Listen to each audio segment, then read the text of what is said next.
Hello mountain bikers, and welcome back to your favorite gear show.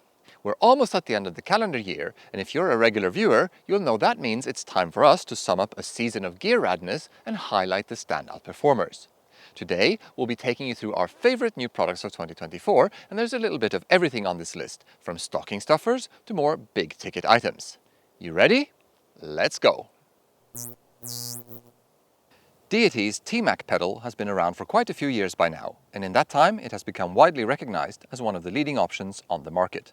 Case in point, it has been holding down a podium position in our long-standing flat pedal face-off ever since it was first published in 2016. Building on the legacy of such a successful product is always a daunting task, but that didn't deter Deity from looking for ways to make it even better. The result is called the Supervillain, and it shot straight to the very top of our rankings when it was released in June. The large, symmetrical platform is very close to the shape and the dimensions of the T-Mac, just a couple of millimeters longer, front to rear. The Supervillain offers the same deep concavity that makes the T-Mac such a standout performer, and the pin placement is very close too. As for the fabrication, the Supervillain features a deep and rich satin-like finish that looks fantastic, paired with a proven axle system that spins on 3 bearings and 1 bushing per side. On the trail, the Supervillain delivers grip and confidence in spades. The pin placement is highly functional, and this pedal will save your bacon even if your foot should come down in the wrong position. It's easy to find a spot that feels natural, and the Supervillain will support you whether you have the pedal in the middle of the foot or more towards the front. Truly a best-in-class product and one well worthy of its inclusion in this list. Maxxis doesn't release new tires all that often, but when they do, the expectations are set very high. Their latest High Roller 3 model was developed specifically for gravity riders seeking an intermediate tire with broad abilities, and that's exactly what Maxxis has delivered. Slotting in between the assegai and the shorty and stealing design elements from both, the tread features generously spaced mid-spike center knobs with large, well-supported side lugs. The middle knobs do a great job of penetrating soft soil and grabbing onto roots and rocks, offering tons of bite and traction. However, they are short enough to keep from squirming on hardpack.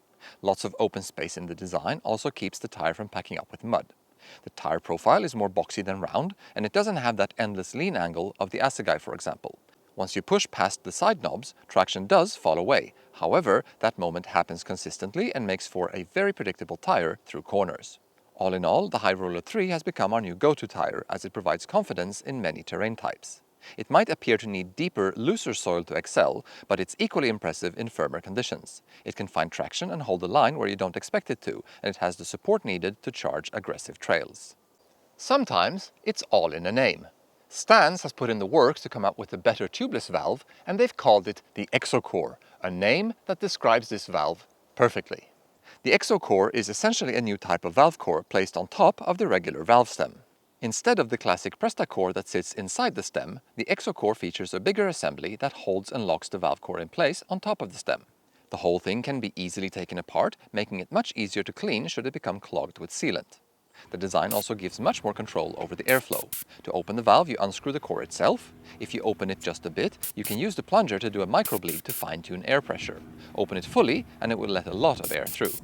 To fill sealant through the stem, you remove the core completely. The base of the stem features a series of large holes, ensuring high airflow even if you use it with a tire insert. $50 is on the expensive side for a pair of tubeless valves, but the EXOCore really makes tubeless life easier, and we feel like these will likely last you a very long time, which makes them excellent value as well. We've ridden Fox's Grip 2 damper for years, and while it has always performed well, the release of their latest Grip X2 damper was good news, as it represents a significant improvement in damping control for their trail, enduro, and downhill forks. The damper maintains the same 4-way external adjustments as before, but offers a higher degree of compression tunability thanks to a larger compression shim stack and base valve. The additional shims allow the damper to better control oil velocity, creating a consistent ramp in shim flex at various speeds. This results in consistent damping throughout travel, a sensitive initial stroke, and good support during big hits. The range of tunability is also more usable, and the change between clicks is more noticeable than before. In the past, we had to rely on the airspring for support, as increasing damping with the Grip 2 resulted in harshness. With Grip X2, we found ourselves running proper air pressure with no volume reducers and instead adding compression damping to improve support and control without fear of adding harshness. We've ridden the damper on a few bikes by now, and it has consistently felt like there is no end to how hard we can push it, while still enjoying well-controlled damping.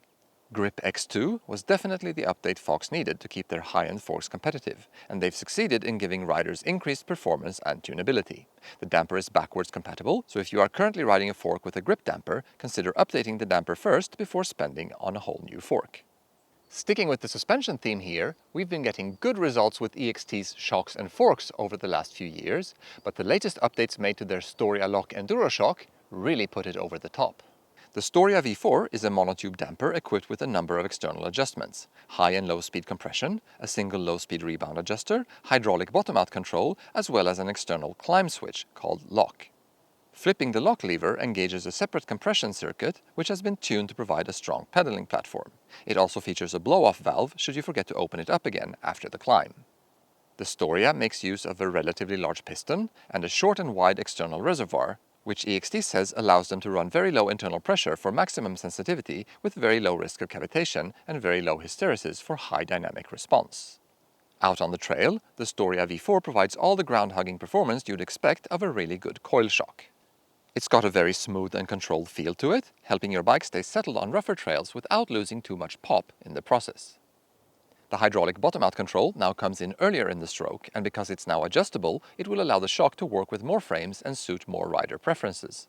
The V4 is also quieter than the V3, which makes the user experience that little bit sweeter still.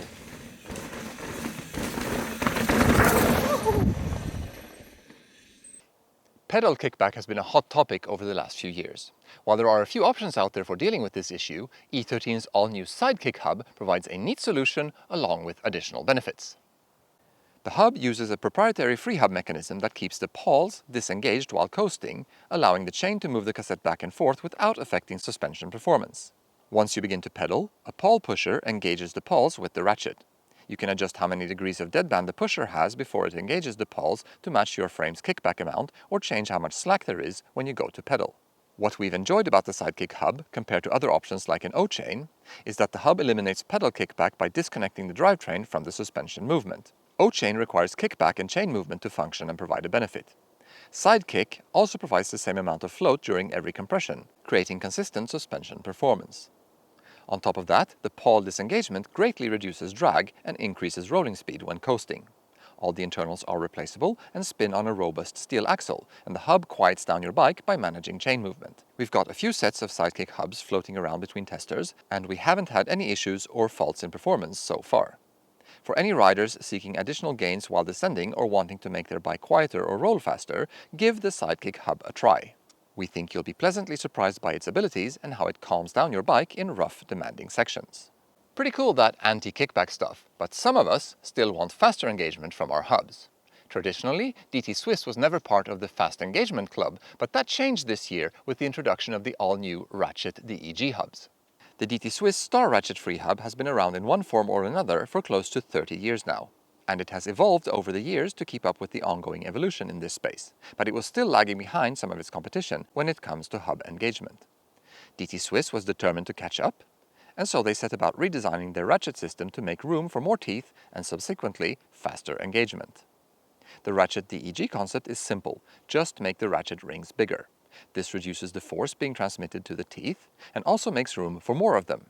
To free up space for the bigger Star Ratchet, a bulge was introduced on the hub shell. DT Swiss also decided to stick with 2 floating ratchet rings, in contrast to the recent Ratchet EXP hubs that use 1 fixed ring and therefore only 1 floating ring and spring. The number of teeth has gone up to 90, which yields a snappy 4 degrees of engagement.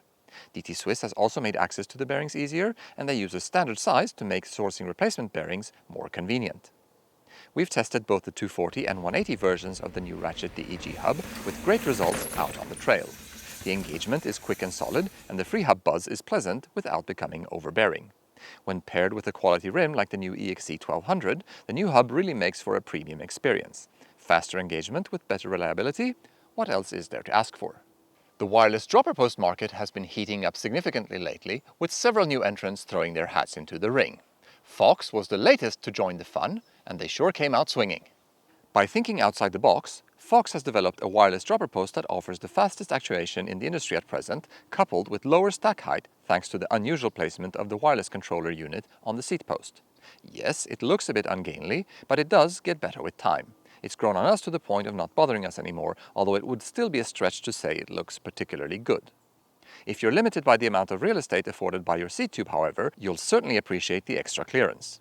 To make sure the wireless activation would be as speedy as possible, Fox developed their very own wireless protocol, called NEO. It is said to be 100 times faster than Bluetooth and 20 times faster than the nearest competitor. NEO is also used elsewhere in the Fox electronic universe to power the latest generation of their live valve suspension components. On the trail, we love the super short lever throw and the instant activation. Sure, it lacks the tactile quality of a mechanical lever, but it's surprisingly easy to get used to it, and you can still easily set the post at any height you wish. We've become so accustomed to it that a mechanical lever now feels unnecessarily demanding in terms of the range of motion required of the thumb. Definitely a first world problem, but as far as wireless droppers go, this one certainly leads the way right now. Okay then, that's the end of the show. We hope you enjoyed it. Thanks for taking the time to tune in. As always, don't forget to like, comment and subscribe. And until next time, happy trails!